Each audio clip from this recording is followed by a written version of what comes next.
절 말씀입니다. 구약성경 459쪽이나 460쪽에 있겠습니다. 함께 교독으로 보시고 마지막 절은 함께 보시겠습니다. 1절 제가 보겠습니다. 다윗과 그의 사람들이 사흘 만에 시글락에 이른 때에 아말렉 사람들이 이미 네겝과 시글락을 침노하였는데 그들이 시글락을 쳐서 불사르고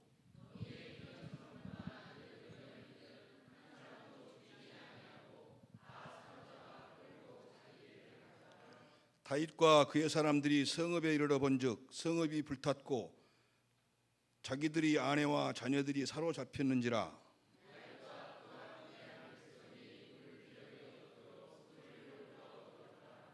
다윗의 두 아내 이스라엘 여인 아히노암과 갈멜 사람 나발의 아내였던 아비가일도 사로잡혔더라.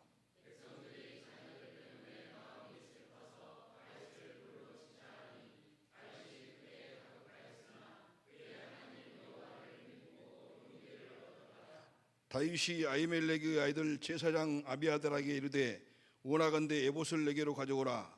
아비아달이 에봇을 다윗에게로 가져가매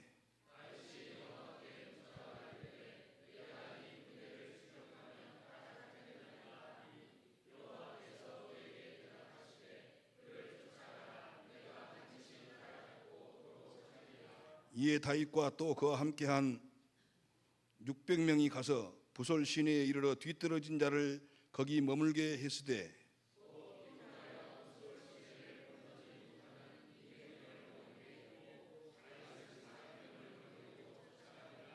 무리가 들에서 애굽 사람 하나를 만나 그를 다윗에게로 데려다가 떡을 주어 먹게 하며 물을 마시게 하고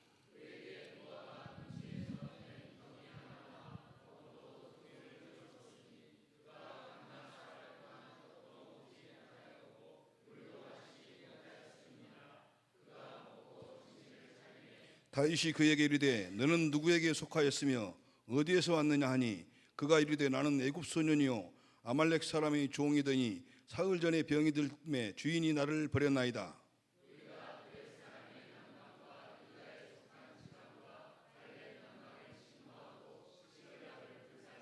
다윗이 그에게 이르되 내가 나를 그 군대로 인도하겠느냐 하니 그가 이르되 당신이 나를 죽이지도 아니하고 내 주인의 수중에 넘기지도 아니하겠다고 하나님의 이름으로 내게 맹세하소서. 그리하면 내가 당신을 그 군대로 인도하리다 하니라.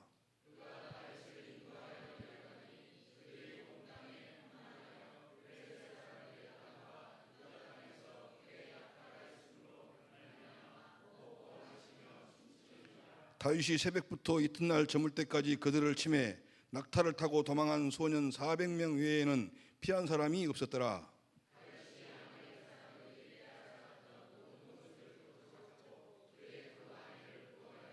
그들이 약탈하였던 것 곧 무리의 자녀들이나 빼앗겼던 것은 크고 작은 것을 막론하고 아무것도 잃은 것이 없이 모두 다윗이 도로 찾아왔고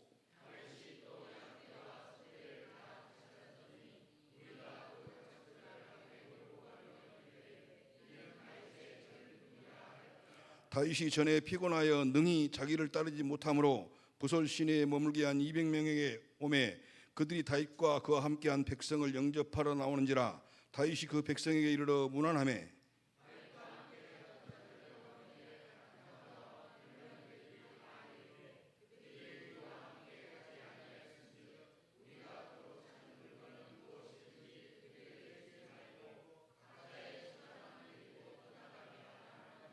다윗이 이르되 나의 형제들아 여호와께서 우리를 보호하시고 우리를 치러 온 그 군대를 우리 손에 넘기셨은즉 그가 우리에게 주신 것을 너희가 이같이 못하리라.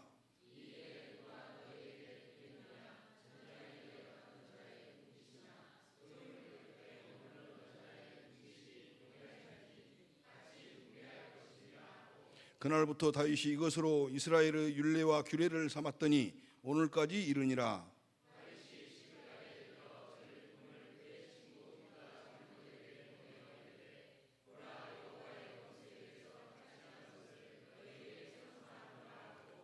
베델에 있는 자와 남방 라모스에 있는 자와 얏들에 있는 자와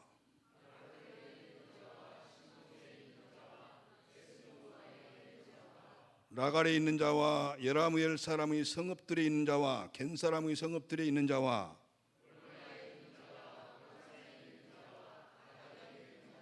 함께 보십니다. 헤브론에 있는 자에게와 다윗과 그의 사람들이 왕래하던 모든 곳에 보내었더라. 아멘. 이 말씀을 가지고 이두성 목사님께서 사무엘상 연속 설교 42번째로 우리를 구원하시고 은혜를 베풀어 주시는 왕이라는 제목으로 설교하실 때 크신 은혜의 시간 되시기 바랍니다.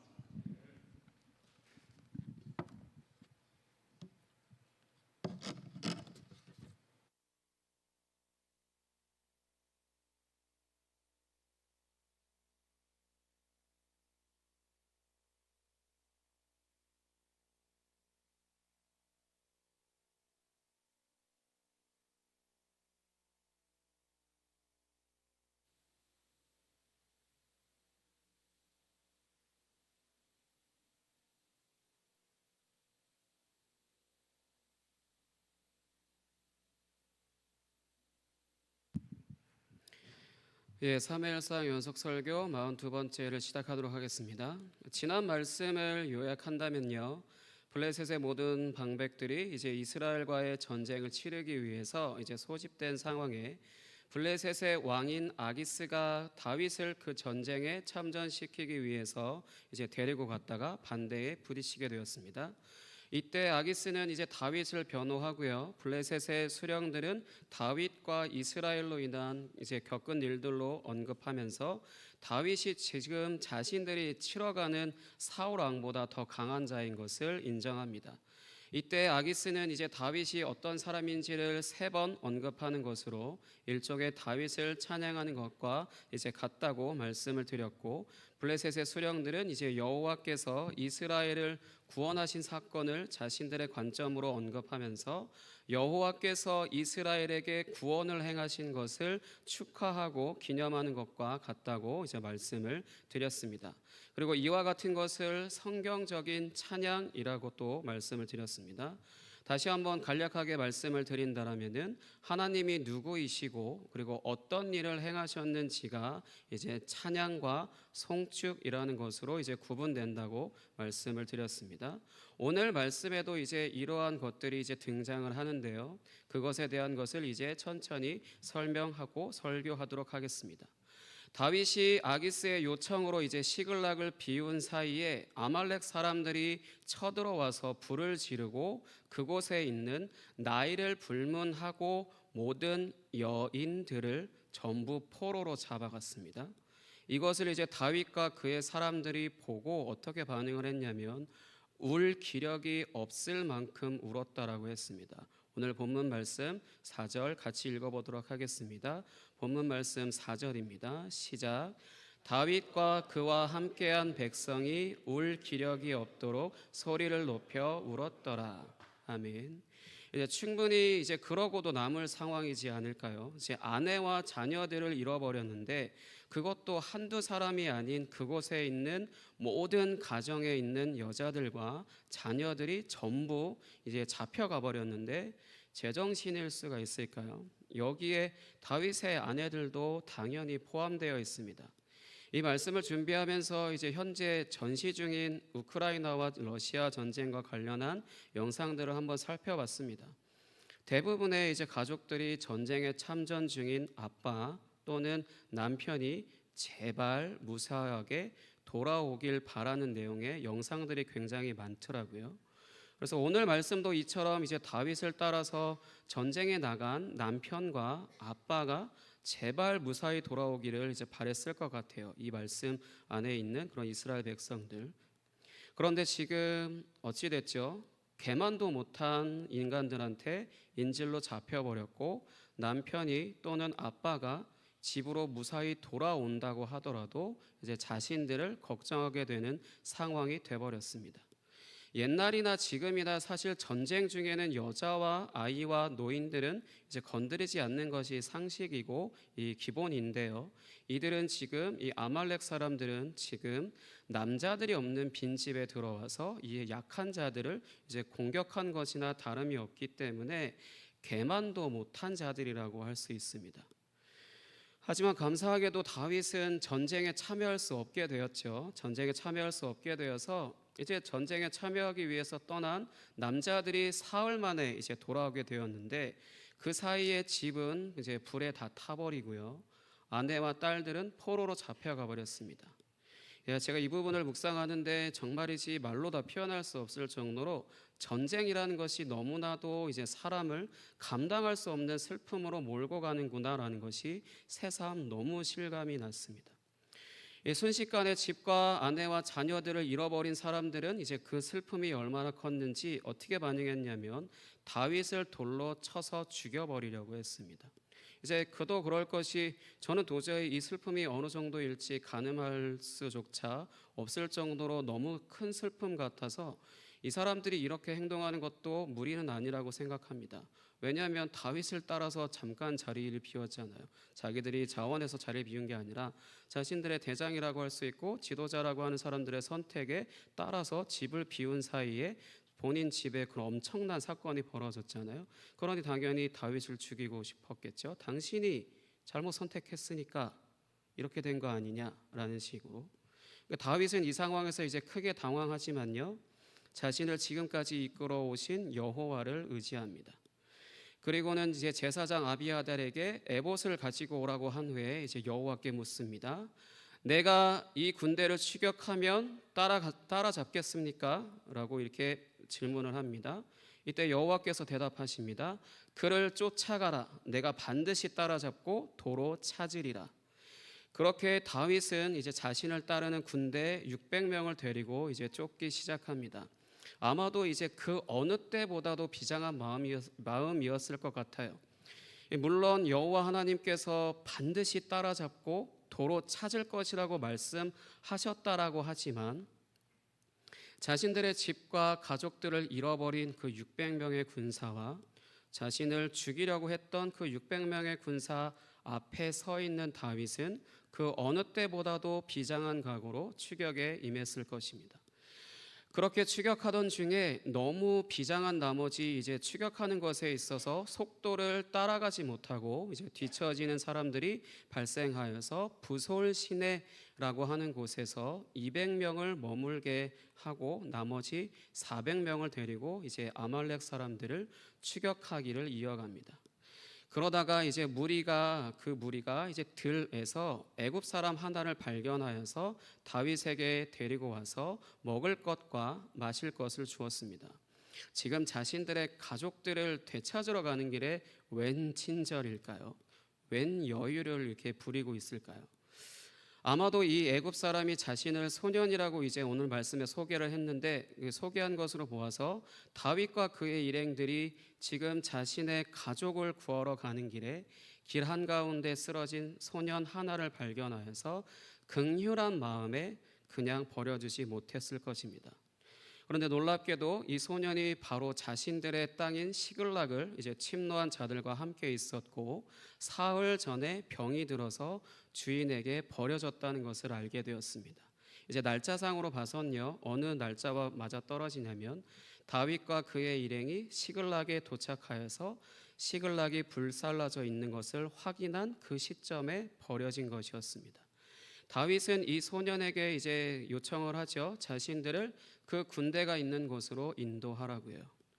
다윗이 하나님께 물어서 이들을 쫓아갈 수 있는지를 물었고 여호와께서는 반드시 따라잡고 도로 찾을 것이라고 말씀하신 것을 지키시기 위해서 길을 안내할 사람을 하나 마련해 놓으신 것입니다.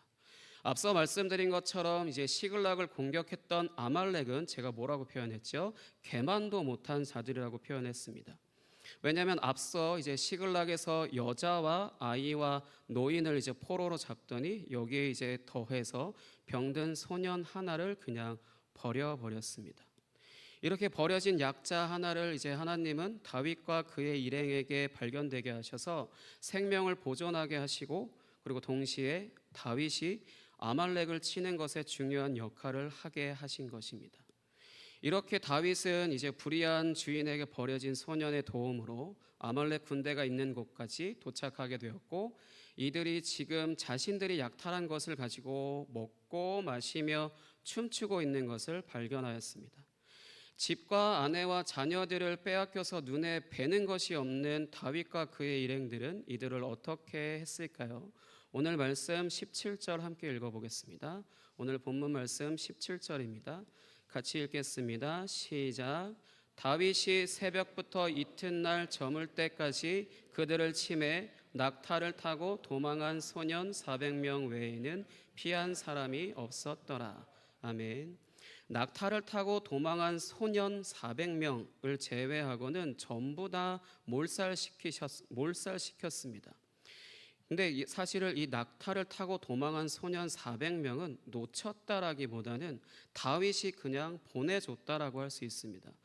왜냐하면 여자와 아이와 노인들을 포로로 잡은 이제 불의한 아말렉과는 대조적으로 전시 중이라고 하더라도 자신들의 분노 중에 있다 하더라도 진노 중에 있다고 하더라도 긍휼함을 잃지 않은 것입니다. 지금 다윗과 그의 일행들은 집과 아내와 자녀들을 잃은 슬픔 가운데 있는 사람들이었거든요.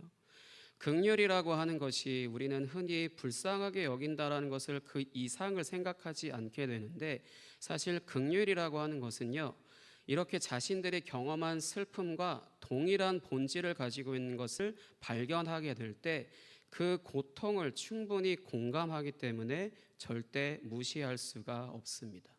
그래서 긍휼이라고 하는 것을 가장 잘 비유한 비유는요, 부모가 자기 자식의 아픔을 동일하게 느끼는 것과 이제 같은 것으로 표현하기도 합니다. 부모님들이 자기 자녀가 아프면 내가 아팠으면 좋겠다라고 생각하면서 엄청 힘들어 하시잖아요. 그것이 그 아들의 고통이 고스란히 똑같이 아니면 더 크게 그렇게 느껴지기 때문에 고통스러운 건데, 이걸 바로 성경에서 말하는 긍휼이라고 부르는 것입니다. 그러니까 다윗은 이제 이렇게 그 소년 400명을 제외한 모든 아말렉 군대를 전멸시키고 자신의 아내들과 이제 자녀들 그리고 약탈을 당했던 것들을 하나도 잃은 것이 없이 전부 되찾았습니다. 그리고 이 중에 자신들의 것이 아닌 이제 가축을 이제 자신들 앞에 두고 집으로 돌아가면서 뭐라고 외쳤냐면, 이것은 다윗의 전리품이다라고 이제 이렇게 외치기 시작했습니다. 이것은 다윗의 전리품이라고 외쳤습니다. 네, 괜찮을까요? 제가 왜 갑자기 괜찮을까라고 여쭤봤냐면, 이전에 사울은 아말렉을 진멸하라는 여호와의 명령에 좋은 것을 남겨두었다가 좋은 것을 가지고 왔다가 여호와께 버려졌거든요. 그런데 지금 똑같이 다윗도 똑같이 반복을 하고 있는데 정말로 괜찮을까요? 당연히 괜찮습니다. 이것이 바로 사울과 다윗의 차이라고 할 수 있어요. 사울이 취한 전리품은 이제 전부 진멸하라는 명령을 어기고 자기들이 보기에 좋은 것들을 남긴 것이고, 사울은 이때 취한 전리품으로 사실 자신을 과시한 것이나 다름이 없거든요. 여호와 하나님께서 사울의 성질을 알기 때문에 전부 다 진멸하라고 명령하신 것인데, 그것을 어기고 무언가 좋은 것을 남겼다라는 것은 사울이 이거 봐, 내가 이렇게 전쟁에서 승리했어 라는 것을 드러냈기 때문에 금하셨던 것인데, 사울이 그것을 무시했죠. 그러니까 자기 자신을 과시한 것이나 다름이 없습니다. 그렇기 때문에 여호와를 드러내지 않고 자기 자신을 드러냈기 때문에 버려진 것이죠. 말씀을 불순종한 것도 있지만요. 하지만 다윗이 지금 취한 전리품은 애초에 금지되지 않았고요. 이것은 오히려 이제 여호와께서 취하게 하신 것이라고 할 수 있습니다. 왜냐하면 하나님은 이전에 출애굽기에서 이스라엘 백성들에게 전리품을 취하게 하신 적이 있으십니다. 말씀으로 확인해 보도록 하겠습니다. 출애굽기 12장 35절에서 36절입니다. 출애굽기 12장 35절에서 36절입니다.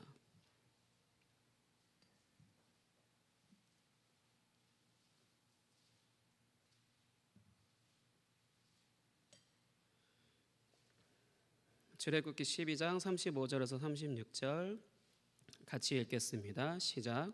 이스라엘 자손이 모세의 말대로 하여 애굽 사람에게 은금 패물과 의복을 구하매, 여호와께서 애굽 사람들에게 이스라엘 백성에게 은혜를 입히게 하사 그들이 구하는 대로 주게 하심으로 그들이 애굽 사람의 물품을 취하였더라.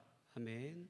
그러니까 지금과 이제 똑같은 상황이라고 할 수 있죠. 이게 지금과 똑같은 상황이라고 할 수 있는 출애굽 사건 때 여호와 하나님은 자신의 백성들이 애굽 사람들의 물품을 취하게 해주셨습니다.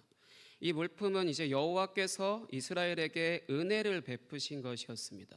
400년 동안 이제 애굽에서 노예 생활을 하면서 아무것도 가질 수 없었고 온몸이 부서지도록 일을 해서 자신들을 개 취급이나 하는 애굽 사람들의 신전이나 애굽 신들의 집이나 짓고 있던 그런 일을 하던 이스라엘 백성들을 이제 구원하신 후에 빈손으로 나오지 않게 하셨습니다. 그럼 이때 이스라엘 백성들은 이 전리품을 어디에 사용했을까요? 자신이 먹고 마시는 것에 사용했을까요? 아말렉 사람들처럼 우리가 취한 전리품이다라고 하면서 이렇게 즐겁게 먹고 마셨을까요? 출애굽기 연속 설교를 성실히 따라오신 분들은 이제 기억하실 겁니다. 어디에 썼냐면 하나님의 집인 성소를 짓는 것에 사용되었습니다. 출애굽기 25장 1절과 3절 그리고 8절과 9절 같이 읽겠습니다. 출애굽기 25장 1절에서 3절, 8절과 9절입니다. 출애굽기 25장 1절에서 3절, 8절부터 9절 한 절씩 같이 읽도록 하겠습니다. 시작.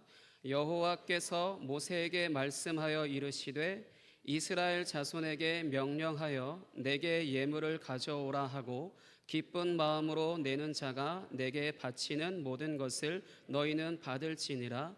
너희가 그들에게서 받을 예물은 이러하니 금과 은과 놋과 내가 그들 중에 거할 성소를 그들이 나를 위하여 짓되 무릇 내가 내게 보이는 모양대로 장막을 짓고 기구들도 그 모양을 따라 지을지니라.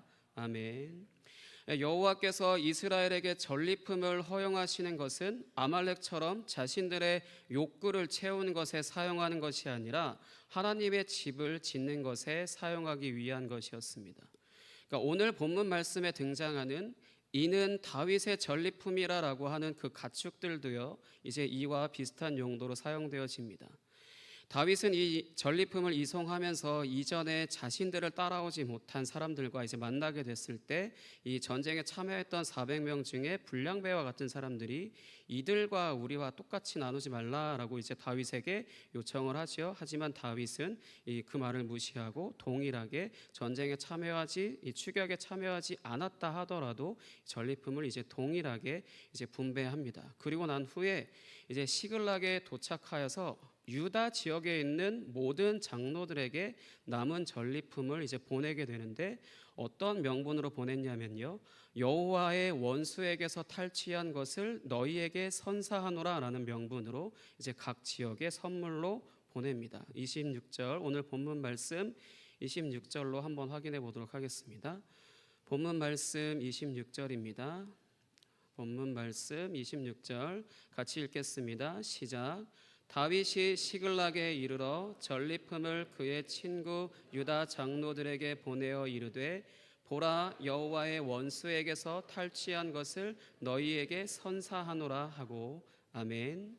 다윗이 지금 이렇게 유다 지역에 전리품을 선물로 보내는 이유는요. 이전에 사울 왕이 자신을 죽이려고 했을 때 유다 지파에 속한 족속들 중에 이제 자신을 팔아넘긴 사람들이 있었잖아요. 그 이유도 있고요. 그리고 두 번째로는 시글락이 공격을 받았을 때 동일하게 다른 유다 지역도 역시 피해를 입었습니다. 그리고 결정적으로는요. 가장 결정적으로는 자신이 지금 율법에 기록된 대로 여호와의 전쟁을 수행한 것이다라는 것을 알리고 있는 것입니다. 출애굽기 17장 15절에서 16절 말씀 확인해 보도록 하겠습니다. 이 아말렉과의 전투가 여호와의 전쟁이라는 것. 출애굽기 17장 15절부터 16절입니다. 같이 읽겠습니다. 시작. 모세가 제단을 쌓고 그 이름을 여호와 니시라 하고 이르되 여호와께서 맹세하기를 여호와가 아말렉과 더불어 대대로 싸우리라 하셨다 하더라. 아멘. 그러니까 이 일로 인하여 이제 다윗은 자신이 여호와께 속해 있다라는 것을 이제 분명하게 알릴 수 있게 된 것입니다. 이제 귀신을 섬기는 자가 차려주는 밥상이나 먹으면서 겨우 기력을 회복하던 여호와께서 버리신 왕인 사울과는 이제 너무나도 극명하게 차이가 나는 것을 보여주고 있습니다. 사울은 문자 그대로 폐위당하여서 음부에까지 내려가게 되었고요. 다윗은 이제 하나님께서 세우셔서 하늘에까지 오르고 있는 중이라고 할 수 있습니다. 하나님은 이렇게 자신의 세우신 사람을 통하여 자신의 백성들을 구원하시고 자신의 백성들에게 은혜라고 하는 것을 베푸셔서 전리품을 동일하게 분배해 주시는 분이십니다. 이것이 바로 성경에서 은혜라고 하는 것의 가장 보편적이고 기본적인 개념이라고 할 수 있습니다. 왜냐하면 전쟁은 여호와께 속한 것이기 때문에 이제 애굽 소년을 통하여서 다윗을 자신의 백성들을 공격한 아말렉으로 인도하여서 치게 하셨고요. 그 전쟁에서 이제 아말렉을 진멸하여 취한 전리품을 전쟁에 참여하지 못한 이들에게도 동일하게 분배해 주시고, 그리고 또 다른 유다 지역에도 동일하게 전리품을 보내주시는 것이 바로 은혜입니다. 차이가 없고 소외되는 것이 없이 동일한 것이 특징입니다. 은혜라고 하는 것은요. 이러한 은혜가 바로 하나님 나라의 왕이 다스리는 방식이라고 할 수 있습니다. 강한 자와 약한 자의 구분이 없고요. 가진 자와 없는 자의 차별이 없고 오직 은혜로 살아가는 나라가 바로 하나님 나라인 것입니다. 이제 그렇다고 해서 공산주의나 전체주의와 같은 그런 사상과는 다릅니다. 분명히 공산주의나 전체주의는 이제 법과 힘으로 강압적인 방식으로 이제 만들어지는 것이라면, 하나님 나라는 은혜라고 하는 자원하는 마음으로 만들어지는 것입니다. 내게 주어진 것이, 내게 주신 것이 하나님이 주신 선물인 것을 알기 때문에, 내 것이 아닌 하나님의 것이라는 것을 알기 때문에 하나님의 뜻을 이루는 것에 기꺼이 사용하게 됩니다. 하나님의 뜻이라는 것이 구약에서는 하나님의 집인 성소를 짓는 것이었다면, 신약에서도 동일하게 사람 성전을 세우시는 것이기 때문에 하나님이 자신에게 주신 은혜라고 하는 선물을 사람 성전을 세우는 일에 아낌없이 사용하게 됩니다. 아멘. 그러면 이제 하나님께서 우리에게 주신 은혜는 무엇인지 살펴보도록 하겠습니다. 마가복음 3장 27절 보겠습니다. 마가복음 3장 27절.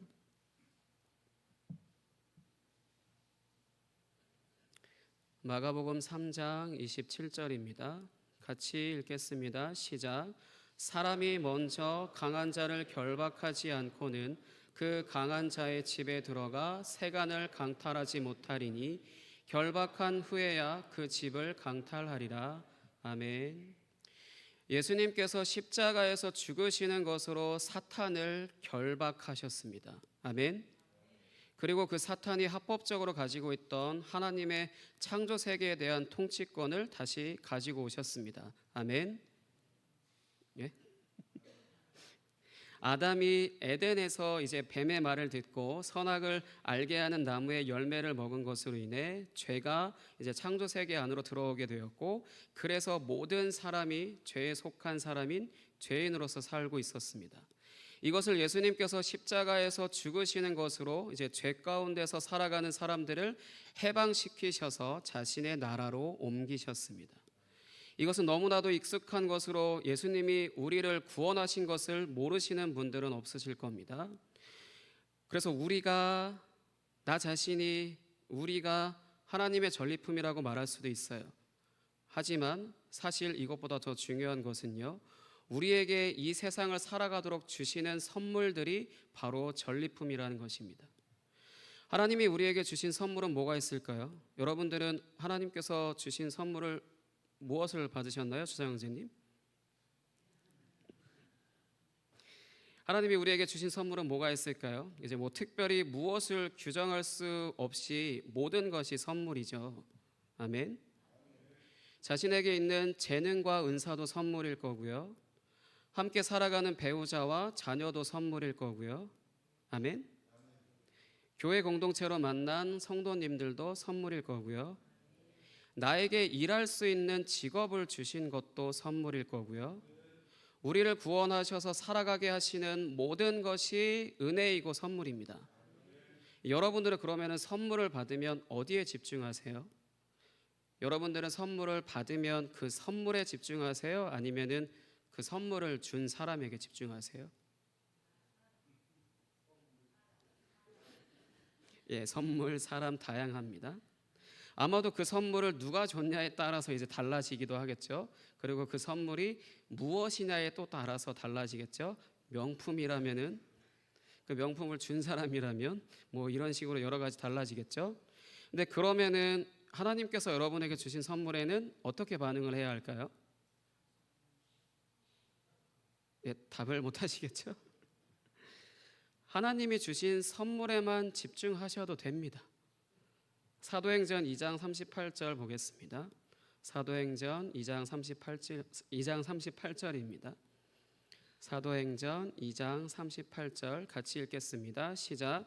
베드로가 이르되 너희가 회개하여 각각 예수 그리스도의 이름으로 세례를 받고 죄 사함을 받으라. 그리하면 성령의 선물을 받으리니. 아멘. 하나님이 인생들에게 주시는 가장 큰 선물은 단연코 성령이고요. 이 성령을 받은 사람들은 하나님께 자신의 삶을 다 드리기 때문에 자신에게 이 세상을 살아가라고 주신 부수적인 모든 선물들을 자신의 왕국을 위해서 사용하지 않습니다. 이제 추상적인 말로는 하나님 나라를 위해 하나님의 영광을 위해서 이제 사용한다고 할 수 있지만요. 좀 더 구체적으로 말하자면 자신 안에 거하시는 하나님의 임재를 섬기는 것에 사용하고 다른 사람들을 사람 성전으로 세워가는 것에 사용합니다. 재능이 있다면 그 재능을 가지고 얻는 인기나 경제적인 것으로 자신의 나라를 만들어가는 것이 아니라 하나님의 임재, 하나님 나라를 구현하는 것, 하나님 나라를 나타내는 것에 힘쓰고요. 재정적인 것이 있다라면은 그것을 이제 재정적인 피라미드를 쌓듯이 이렇게 쌓아가기만 하는 것이 아니라 그것을 필요한 사람들에게 나눌 수 있고요. 아니면 사람을 살리는 일에 사용하는 것도 있을 수 있습니다. 이 외에 따져보면 굉장히 많은 방법들이 있을 수 있겠지만요. 그런 구체적인 방법들보다 중요한 것은 하나님께서 인생들에게 선물을 주시는 이유는 그 사람을 통하여 하나님 나라를 나타내고 세워가는 것에 목적이 있다라는 것입니다. 그러니까 출애굽한 이스라엘 백성들에게는 하나님의 집인 성소를 짓는 것에 이제 사용되었고, 오늘 본문 말씀에서는 다윗이 취한 전리품을 유다 지역에 선물하는 것으로 다윗이 하나님의 전쟁을 수행하여 이스라엘 백성들을 구원하고 은혜를 베푸는 왕이라는 것을 나타내기 위해서 사용되어집니다. 이처럼 우리에게 주신 선물을 통해 우리는 우리를 구원하시고 다스리시는 왕이신 예수 그리스도께서 어떤 방식으로 다스리시는지를 알게 하시는 목적이 있습니다. 예수 그리스도께서는 은혜라고 하는 방식으로 자기 나라에 속한 자들을 다스리십니다. 우리를 은혜로 구원하셨고 우리에게 은혜를 선물로 주셔서 살아가게 하시고 우리에게 주신 선물들을 통하여 하나님 나라를 더욱 확장시켜 가십니다. 사랑하는 성도 여러분, 예수 그리스도께서 여러분의 왕이시고 주님이십니까? 그러면 여러분들은 하나님 나라 안에서 지금 살고 계십니다. 우리의 왕이시고 주님이신 예수 그리스도는 십자가에서 죽으시기까지 이 자신의 모든 것을 우리에게 다 주셨습니다. 우리는 성령을 받아서 그 모든 것을 선물로 이미 다 받았습니다. 그래서 우리의 삶을 다해서 하나님 나라를 나타내며 살아야 할 것입니다. 모든 사람이 은혜 안에서 하나 되는 나라, 모든 사람이 은혜 안에서 평안하고 안전한 나라, 모든 사람이 은혜 안에서 충만한 삶을 사는 나라, 그 나라를 함께 이루어 갑시다. 아멘. 이 시간 함께 찬양하시고 기도하도록 하겠습니다. 우리를 구원하시고 우리에게 새로운 삶을 허락하신 예수 그리스도 주 예수 나의 산 소망 함께 찬양하겠습니다.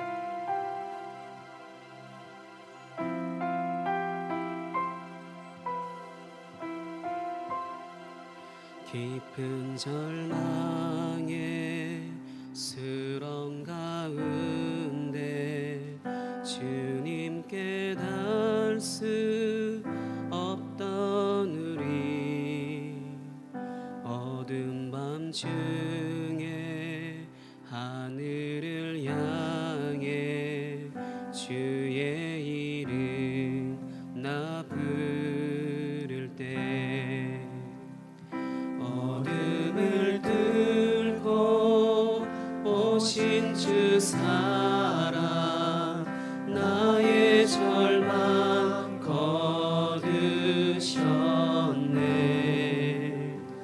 주님의 공로 다 이루셨네. 주 예수 나의 산소망.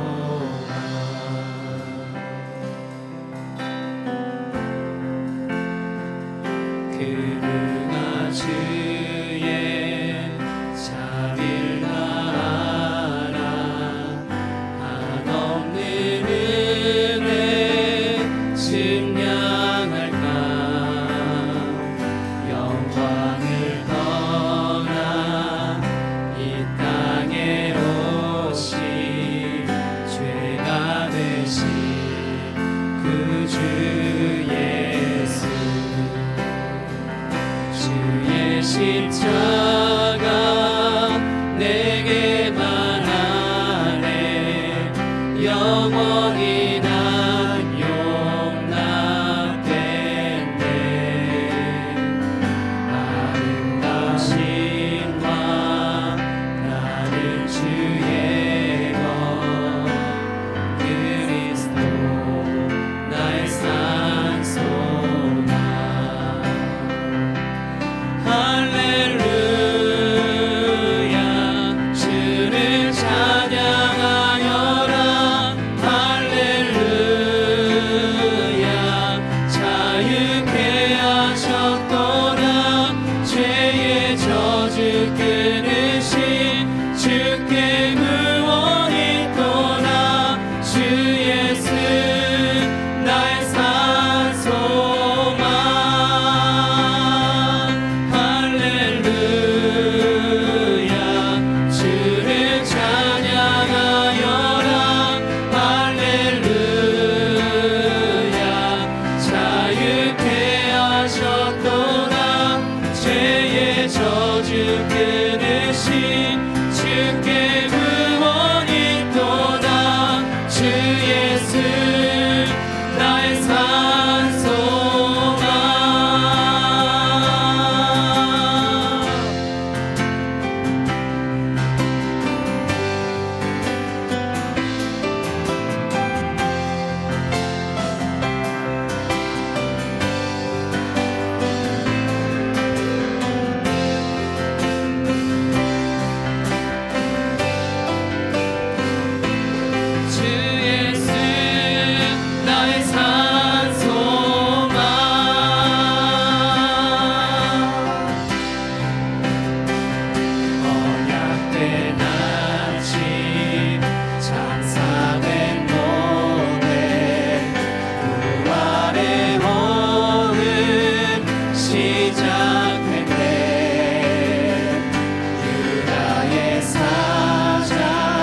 승리하신 주님께 감사와 영광의 박수 올려드리겠습니다. 승리하신 아멘. 주님을 찬양합니다. 아멘. 주님이 승리하셨습니다. 아멘.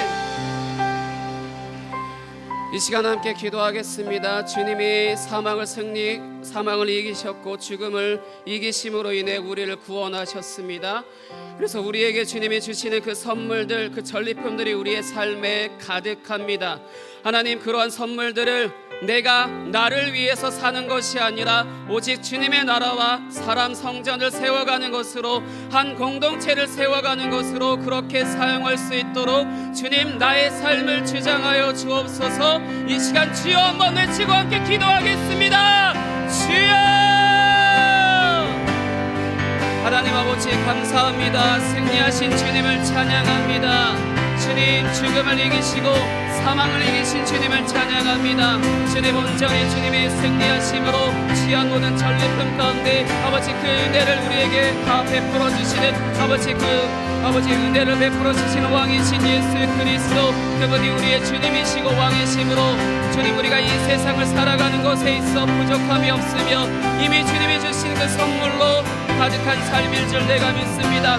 주님, 내가 부족하게 생각하였고 아버지 결핍과 부족 가운데 아버지 원망하였던 것을 용서하여 주시옵소서. 주님이 우리의 삶에 이미 성령을 선물로 주심으로 인해 나의 삶을 받으셨고 주님이 나에게 주신 재능과 은사, 재정, 그 모든 것들이 오직 주님이 우리에게 주신 은혜이며 그 은혜를 사용하는 것이 오직 하나님 나라를 세워가는 것에, 오직 하나님의 그 성전을, 아버지 사람 성전을 세워가는 것으로 아버지 우리에게 주신 모든 것들을 나누며 그렇게 하나님 나라를 이루며 살아가는 그 목적 가운데 주님, 우리를 아버지 인도하여 주시옵소서.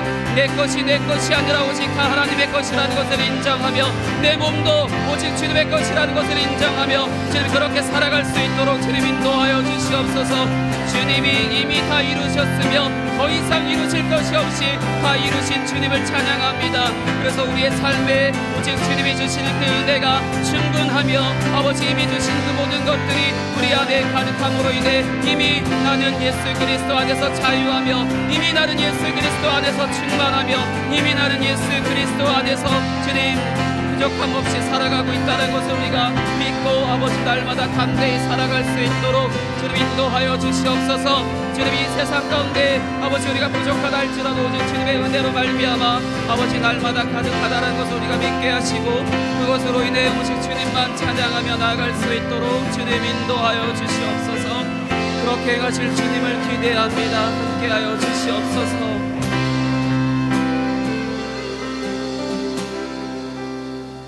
하나님 아버지 감사합니다. 예수 그리스도께서 십자가에서 죽고 하나님 아버지께서 그 죽으신 예수 그리스도를 다시 살리심으로 죽음을 이기셨고 사망의 권세를 깨뜨리셨으며 우리를 구원하셨고 우리에게 또한 이 세상을 살아가는 것에 있어 부족함이 없는 은혜를 이미 다 주셨습니다.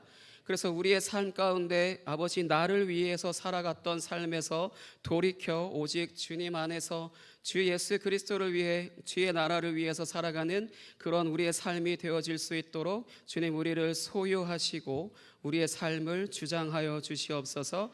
우리는 연약하고 나약하여 아버지 날마다 우리 앞에 있는 문제를 통하여 넘어지고 또한 나에게 없는 것으로 주님께 원망하는 그런 모습들을 보이지만 그럼에도 불구하고 이미 우리에게 다 주신 그 은혜를 우리가 기억하며 아버지 날마다 새 힘을 얻으며 그렇게 나아갈 수 있도록 주님 인도하여 주시옵소서.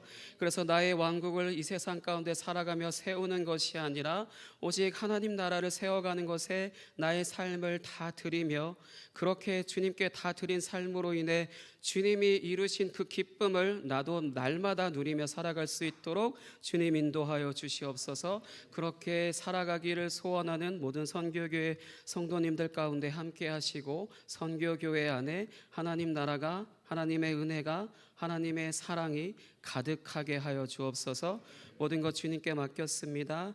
오늘도 귀한 헌금으로서 드린 손길들 가운데 함께 하시고 주님이 기뻐 받아 주시옵소서. 감사합니다. 살아계신 예수 그리스도의 이름으로 기도하였습니다. 아멘.